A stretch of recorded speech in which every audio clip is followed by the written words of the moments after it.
নমস্কার। শুরু হচ্ছে রামধনু প্রতিবেদনে গভীর রাতের এক ভয়াবহ ঘটনা। যেমন স্পর্শকাতর সেরকম ভয়।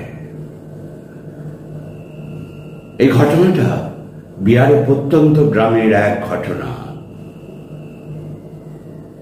এক ঘটনাটা আমি বলছি, আপনারা স্থান, কাল, মানুষের নাম সবটাই আমি পাল্টে দিলাম। গল্প ঘটনার স্বার্থে দিয়ে পাঠিয়েছে, ওনার স্বার্থে এই ঘটনাগুলো পারিপার্শ্বিকের যে কজন জড়িয়ে আছে তাদের নামগুলো আমি চেঞ্জ করে দিতে বাধ্য হলাম আমার রামধনু প্রতিবেদনের তরফ থেকে। তাই সকলের কাছে ক্ষমা চেয়ে নিলাম। শুনতে থাকুন রামধনু প্রতিবেদনে গভীর রাতের ভয়াবহ ঘটনা। জামুয়া গ্রাম, বিহারের প্রত্যন্ত জেলায় জামুয়া গ্রামে এক বৃদ্ধ রাস্তা দিয়ে হেঁটে যাচ্ছে, গ্রামের রাস্তা দিয়ে হেঁটে যাচ্ছে। গেছিল পাশের গ্রামে জন্মজুর খাটতে, সাথে হাত ধরে হেঁটে আসছে তার ছেলে এই 14-15 বছর বয়স, বাবার সঙ্গে হেঁটে আসছে। বাবা ছেলে দুজনেই জন্মজুর খাটতে গেছিল পাশের গ্রামে। হাঁটতে হাঁটতে বাবা বলল, আরে তাড়াতাড়ি পা চালা, সন্ধে ঘনিয়ে এলো তো, অন্ধকার নেমে আসার আগেই বাড়ি ফিরে চল। বলতে বলতে পা চলতে চলতে সত্যি সন্ধেটা হয়ে এলো। ছেলে বলল, বাবা এখনো তো অনেকটা রাস্তা বাড়ি যেতে, চলো না শর্টকাটের রাস্তাটা দিয়ে বাড়ি চলে যাই। বাবা বলল, এই আমবাগানের রাস্তাটা ভালো নয় রে, লোকে বলে দিনের বেলায় ভয় খায় লোক, উল্টো পাল্টা জিনিস থাকে, তারপর রাত বিরেতে এই রাস্তা তো আরো খারাপ হয়ে যায় রে, গ্রামের রাস্তাটা দিয়ে না যাওয়াটাই ভালো। ছাড়ো তো বাবা, তুমি এত ভীতু কেন, চলো এই রাস্তা দিয়ে চলো। ছেলের আবদার বাবাকে রাখতেই হলো। তাই নিরুপায় হয়ে বাবা ছেলেকে হাত ধরে ওই আমবাগানের ভেতরে জঙ্গলের রাস্তাটা দিয়ে শর্টকাটে বৃদ্ধ তার বাড়ির উদ্দেশ্যে রওনা দিল। বৃদ্ধর বাড়ি এই রাস্তাটা দিয়ে গেলে 5-6 মিনিটের মধ্যে পৌঁছে যাবে, আর ওই রাস্তা দিয়ে, বড় রাস্তাটা দিয়ে গেলে মিনিমাম 15-20 মিনিট লাগবে। তাই শর্টকাট হওয়ারে তাড়াতাড়ি পা চালাতে লাগলো। হঠাৎ আমবাগানের সামনে এসে দেখছে ওই অন্ধকারের মধ্যে 2-3টে ছেলে মেয়ে হাসতে হাসতে খেলা করছে আর আম কুড়োচ্ছে। বাবা বলে উঠলো ছেলেটার সামনে, হ্যাঁ রে, তোরা কারা রে, কোন গ্রামে থাকিস রে, এত রাতে বাড়িতে বাবা মা খোঁজাখুঁজি করছে, যা বাড়ি যা। ছেলেগুলো হাসতে হাসতে জঙ্গলের ভেতর ঢুকে মিলিয়ে যায়। বাবা ছেলে অবাক হয়ে তাকিয়ে থাকে ছেলে মেয়েগুলোর দিকে, কোথায় গেল, জঙ্গলের ভেতর গিয়ে মিলিয়ে গেল। বাবার ছেলে তাড়াতাড়ি পা চালাতে থাকে। এবার ওই যে রাস্তা দিয়ে এলো বাবার ছেলে, ওই বড় রাস্তার ঠিক মানে আমবাগান ঢুকবার যে মুখে একটা রাস্তার উপরে একটা মুদিখানার দোকান ছিল। সেই মুদিখানার দোকানটা ছিল একটি ভদ্রলোকে। সেই ভদ্রলোক আগে একটি চিনির কারখানায় কাজ করত, চিনি কলে। সেই চিনির কলটা আর 10-12 বছর বন্ধ হয়ে পড়ে থাকার দরুন, অসুস্থতার দরুন আর কিছু কাজ করতে পারে না। তাই যেটুকু পয়সা ছিল আর যেটুকু ঘরের জিনিস ছিল বেচে ওই একটি মুদিখানার দোকান করে। কিন্তু গ্রামে বস্তির মধ্যে দোকান বেচাখানা সবই ধারই হতো। সারা মাস খাবার পর পুরো টাকাটাও কেউ দিত না, কিছু পয়সা দিত, আবার কিছু পয়সা বাকি রাখতো। এই করতে করতে বাকির খাতা বাড়তেই চলল। একদিন ওই ভদ্রলোক মারা গেল অসুখ হয়ে। একটি ছেলে আশরাফ আলী, তার একটি মেয়ে রেহেনা, আর তার মা রবিনা আক্তার। রেহেনা আশরাফের মা, তার এক দাদু আছে, আশরাফের এক দাদু আছে। ছেলের মৃত্যুর পর ওই মুদিখানাটা বাবাকেই বসে। আশরাফের দাদু ওই মুদিখানাটায় বসতে শুরু করল। এবার আশরাফের যখন ওর বাবা মারা গেছিল, তখন আশরাফের বয়স এই 4-5 বছর বয়স হবে। তারপর দাদুর হাত ধরে সামনের পাঠশালায় ভর্তি হয়। পাঠশালায় সকালবেলার স্কুল, সকালবেলায় দাদু পৌঁছে দিয়ে আসে। রেহেনা বড় বোন, 8-10 বছর বয়স। আবার তারপর দাদুর হাত ধরে সকাল 10টার সময় আবার দাদু দোকানে নিয়ে চলে আসে। এনে দোকানেই বসায়, সারাক্ষণ যা বেচা কেনা হয় পাশে বসে নাতিকেও বেচা কেনা শেখায়। এইভাবে দিন চলে যাচ্ছিল। হঠাৎ ওই আশরাফদের বাড়ি ঠিক 2-3টি বাড়ির পরেই ছিল একজনকার বাড়ি, নাম আলী আক্তার। আলী আক্তার স্বভাব চরিত্র খুব একটা ভালো ছিল না। ছোটবেলা থেকেই নাকি ওর পুলিশের খাতায় নাম ছিল। এখন বয়স 24-25 বছর বয়স। ছিনতাই, রাহাজানি, খুন, নানা রকম মদ, জুয়া, নানা রকম কাজেও লিপ্ত থাকত। বহুবার জেলও কেটেছে বিহারে। আজ কিছুদিন হলো আশরাফকে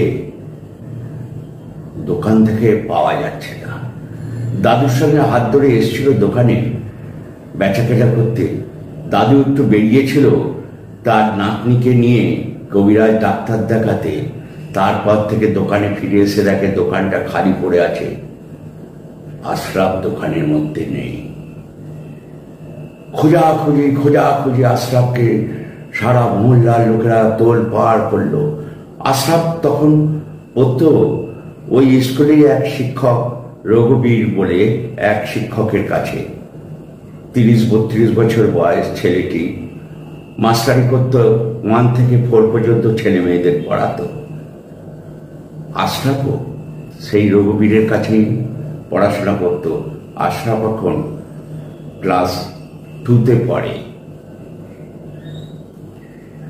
সেই হিন্দি স্কুলে ক্লাস 2তে পড়ে। বয়স এখন 6.5-7 বছর বয়স। তাই রঘুবীর আজকাল রঘুবীরের কাছে পড়তে আসেনি। সবাই খোঁজ করতে করতে রঘুবীরের কাছে যায়। তুমি আশরাফকে দেখেছো? আশরাফ কি পড়তে এসেছিল? বললো না, আজকে তো সারাদিন পড়তে আসেনি। খোঁজ সারাদিন যায়। তারপর দিন মা পাগলের মতো খুঁজতে থাকে, দিদি পাগলের মতো খুঁজতে থাকে। এই প্রান্ত গ্রাম খুঁজে বেড়ায়। তারপর গ্রামের লোকেরা ভ্যানে করে, মাইকে করে খুঁজতে বেরোলো আশরাফকে। সারাদিন খাটলো। এর মধ্যে পুলিশের স্টেশনকে জানিয়ে মিসিং ডায়েরি লেখা হলো আশরাফে। পুলিশও তন্ন করে খুঁজতে লাগলো আশরাফকে খুঁজে পাওয়া যায় না। ঠিক পুলিশের নজরে হলো আলী আক্তারের বাড়ি। খুঁজতে আলী আক্তারের বাড়িকে রাতের অন্ধকারে ঘিরে ফেলে যখন ভেতরে দরজা ভেঙে ভেতরে ঢুকলো, গিয়ে দেখে আলী আক্তার নেই। আলী আক্তার পালিয়ে গেছে। খবর পেয়ে গেছে, পুলিশ ধরতে আসছে তাকে। এরপর খুঁজতে কোথাও পায় না আলী আক্তারকে। এবার ওই গ্রামের ওই রাস্তা দিয়ে, শর্টকাটের রাস্তা দিয়ে যারাই আসে তারাই দেখছে আম গাছের তলায় দাঁড়িয়ে আছে ঠিক আশরাফের মতোই একটা ছেলে, হাতের মধ্যে একটা চকলেট নিয়ে চকলেট খাচ্ছে। আবার খেতে খেতে দৌড়ে আম বাগানের ভেতরে, জঙ্গলের ভেতরে দৌড়ে চলে যাচ্ছে। আবার উদাস তাকিয়ে থাকে, কেউ দেখে তাকে, আবার হাত ধরে ডাকে এরকম করে, সেই ছেলেটির পেছন নিয়ে অনেকে গিয়ে ওই আমবাগানের সামনে এসে অজ্ঞান হয়ে গেছে। এই খবরটা পুলিশের কানে যায়, কিন্তু পুলিশ কোনোদিন বিশ্বাস করেনি যে ওই বাগানে ভূত আছে। এবার আলী আক্তারকে গ্রেপ্তার করা হলো নেপালের এক সুদীর্ঘ গ্রাম থেকে।